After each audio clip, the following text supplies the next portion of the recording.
There are differing levels of disclosures required under SK 1300, and these depend on the materiality of the subject mining properties. If the registrant has more than one mining property, it must provide a summary disclosure in its SEC annual report and applicable information statements. This will provide the following information regarding all such properties, including both material and non-material mining properties. A map or maps showing locations of all properties and operations, an overview that includes the amount and type of disclosure that would relate to an investor's understanding of the mining properties and operations, and also a summary of resources and reserves as determined by the qualified person at the end of the most recently completed fiscal year.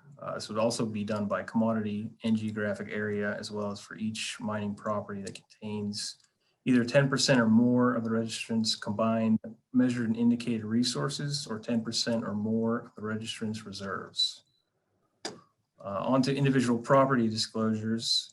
In the SEC annual report and applicable registration statements, a registrant is required to include individual property disclosures, which may provide certain property-specific information for each material mining property.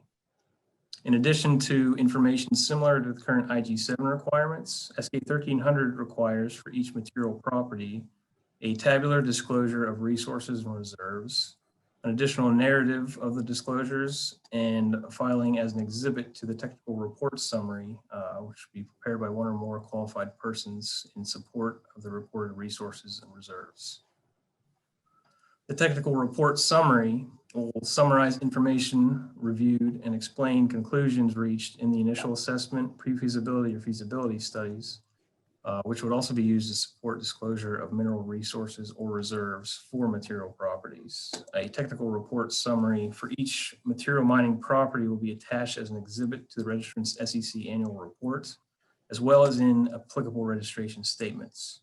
SK 1300 does specify 25 topics that must be discussed within the technical report summary.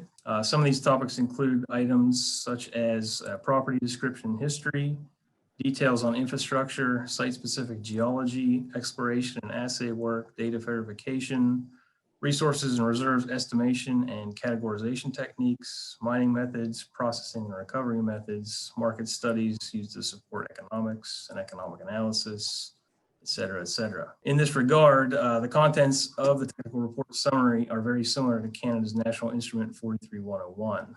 The registrant is only required to file either during the first disclosure of resources and reserves for material property, or when there are material changes to resources and reserves of a material property since the last filed summary. Lastly, we have disclosure of internal controls, and this would cover information pertaining to QA and QC, analytical procedures, comprehensive risk assessment aspects that may relate to the disclosed resources and reserves as well.